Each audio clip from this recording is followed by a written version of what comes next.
Good morning students, मैं Ashutosh Gupta, assistant professor department of biotechnology, Pentium point technical college Rewa. Dear student, आज का जो हमारा टॉपिक है वो है डीएनए फिंगरप्रिंटिंग। डीएनए फिंगरप्रिंटिंग आप लोगों ने पहले भी ये नाम सुना है, पहले भी आप लोगों ने इसके बारे में पढ़ा होगा। इस वीडियो के थ्रू मैं आपको सिर्फ एक बेसिक कॉन्सेप्ट बताने जा रहा हूं कि डीएनए फिंगरप्रिंटिंग एक्चुअल में है क्या और ये किस चीज पर आधारित है। जैसे कि इस टेक्निक का नाम है डीएनए फिंगरप्रिंटिंग। डीएनए आप जानते हैं डीऑक्सी राइबोज न्यूक्लिक एसिड, लेकिन इसके बाद का जो नाम है फिंगरप्रिंटिंग। फिंगर प्रिंटिंग, ये आप सबने देखा हो कि अपने उंगलियों में भी कुछ निशान है, कुछ प्रिंट्स बने हुए हैं, और ये जो प्रिंट्स हैं ये हर इंसान में, हर व्यक्ति में अलग अलग होते हैं। लेकिन डीएनए का तो कोई हाथ या कोई अंगूठा तो होता नहीं है। फिर डीएनए की फिंगरप्रिंट कैसे? आप लोगों ने बहुत सारे सीरियल्स में देखा होगा। सीआईडी एक चैनल, एक टीवी सीरियल आता था जिसमें आपने कुछ इन्वेस्टिगेशन देखी हैं कि कुछ क्रिमिनल इन्वेस्टिगेशन में डीएनए सैंपल का इस्तेमाल करके जो अपराधी है, जो क्रिमिनल है, उन तक पहुंचा जा सकता है, उनकी सही पहचान की जा सकती है। तो एक्चुअली ये टेक्निक है क्या और कैसे ये काम करती है, इस वीडियो के थ्रू हम आपको बस यही समझाना चाहते हैं।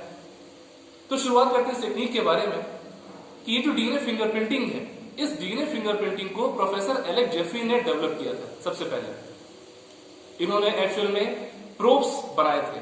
प्रोफेसर जेफरी और उनके कुछ कलीग्स ने प्रोब्स बनाए थे। प्रोब्स की बात हम लोग अभी आगे करेंगे। हम जितने भी इंडिविजुअल्स हैं, जितने भी इंसान हैं, हम सब में डीएनए प्रेजेंट होता है और वही डीएनए हमारे कैरेक्टर्स की कोडिंग करता है।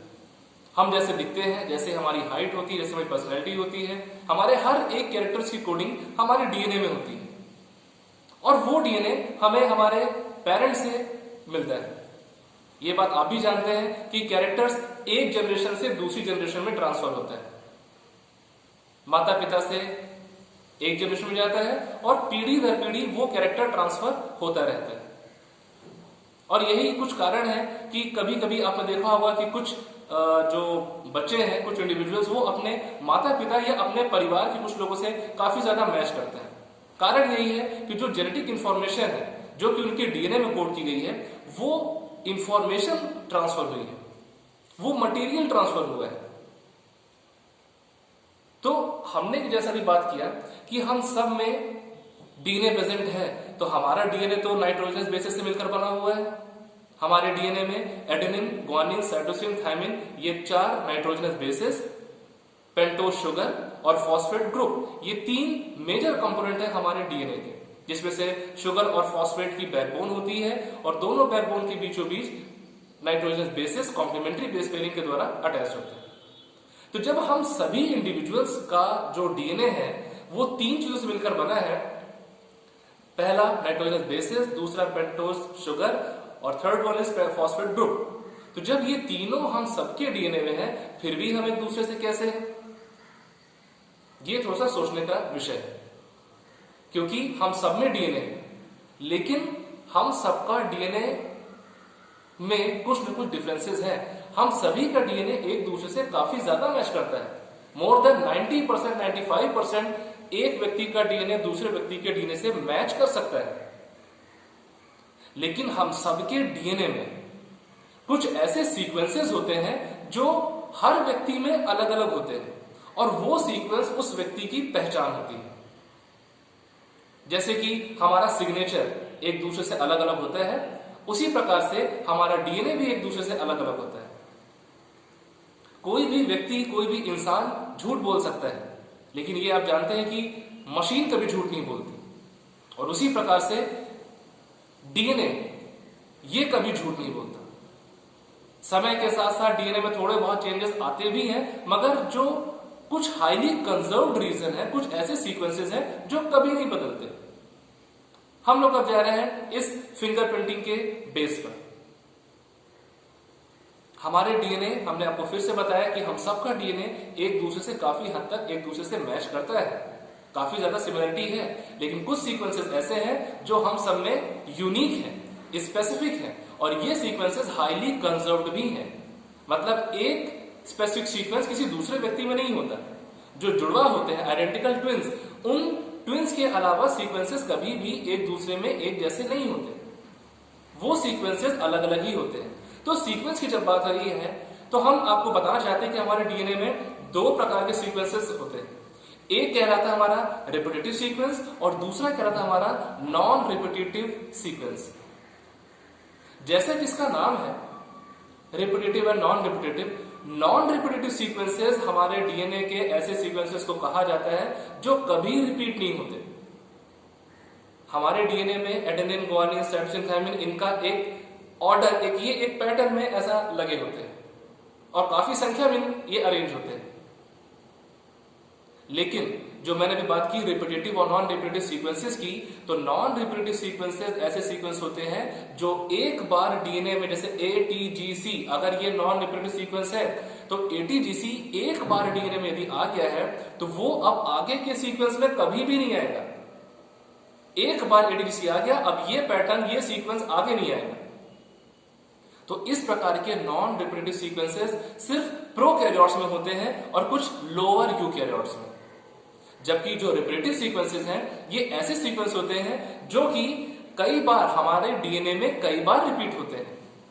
ATGC जैसे हमने एक एग्जांपल बताया था, मान लीजिए कि सीक्वेंस है ATGC।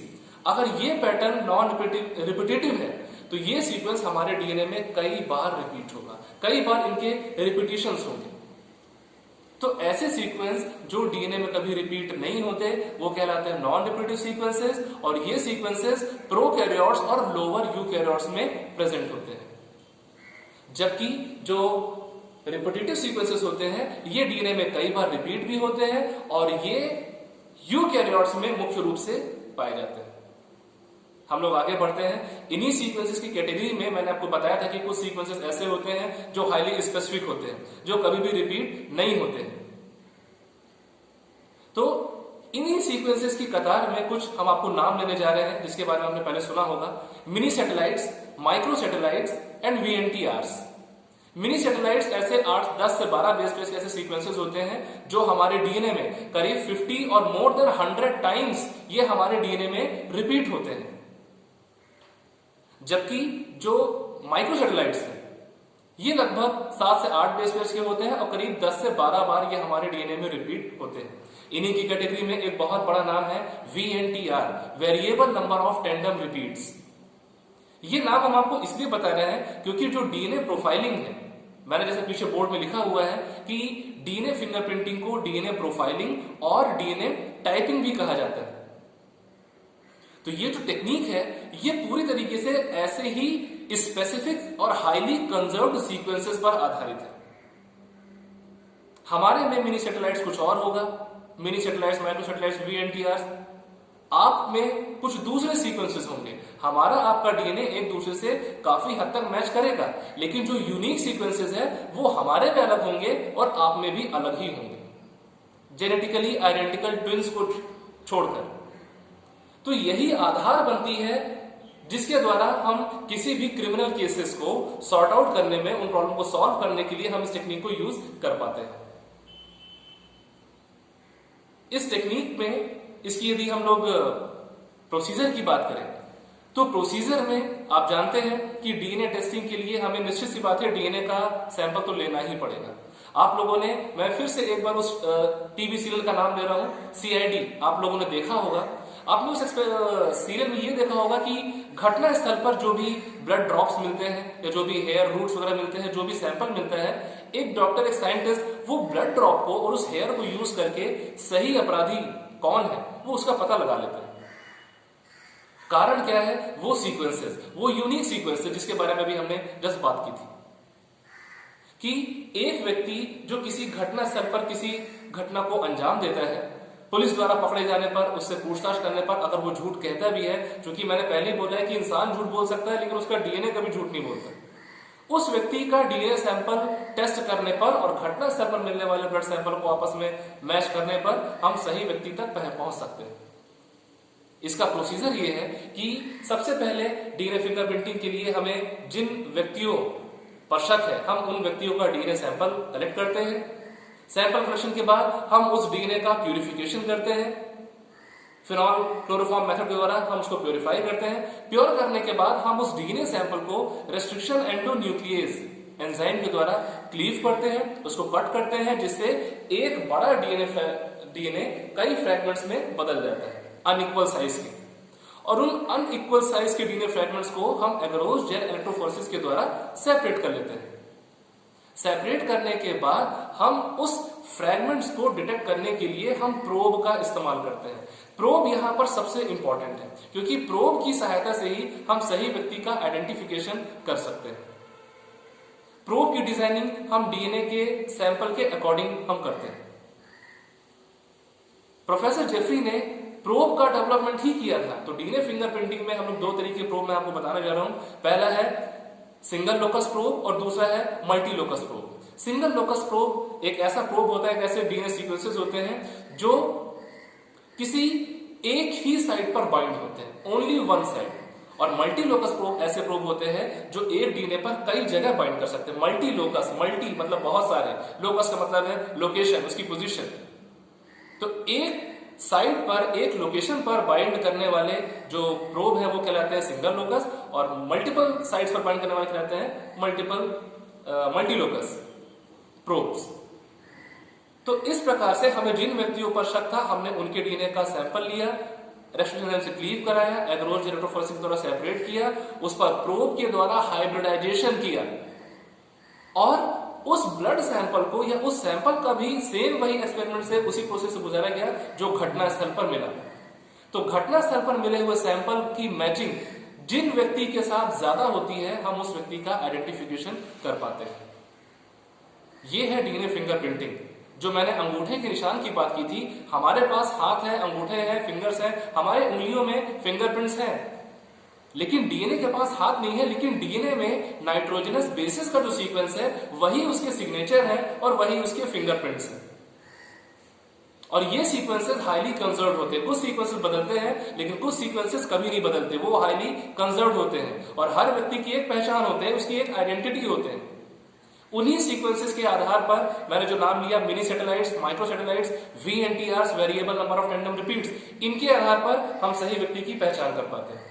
एप्लीकेशन की यदि हम बात करें तो इस टेक्निक का एप्लीकेशन है कि हम इसको मैटरनिटी और पैटर्निटी टेस्टिंग में यूज कर पाते हैं।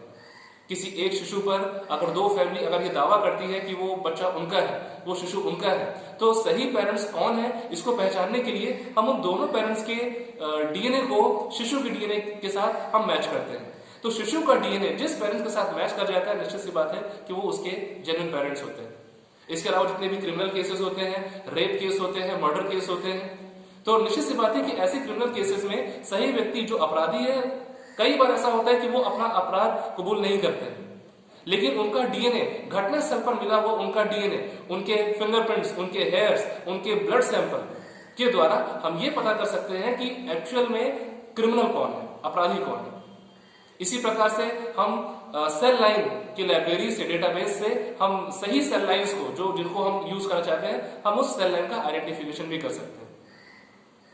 तो ये टेक्निक हमारे लिए काफी ज्यादा मददगार साबित है। इस टेक्निक के द्वारा हम सही व्यक्ति का आइडेंटिफिकेशन कर सकते हैं, बहुत सारे क्रिमिनल केसेस को सॉल्व कर सकते हैं, मैटरनिटी पैटर्निटी केसेस को सॉर्ट आउट कर सकते हैं, क्योंकि ये मेथड पूरी तरह से डीएनए के खास यूनिक सीक्वेंसेस पर आधारित है। और जिस प्रकार से ये टेक्निक अपना वर्क करती है, हमें इसका एक कंफर्मेटरी रिजल्ट मिलता है। सो डियर स्टूडेंट्स, ये मेरा जो वीडियो था ये सिंपली एक एक्सप्लेनेशन था कि ये फिंगरप्रिंटिंग कैसे कार्य करती है। और इस टेक्निक से रिलेटेड अगर आपको किसी प्रकार का कोई डाउट होता है, कोई कंफ्यूजन होता है, तो आप हमें उसको जरूर पूछें। Thank you so much.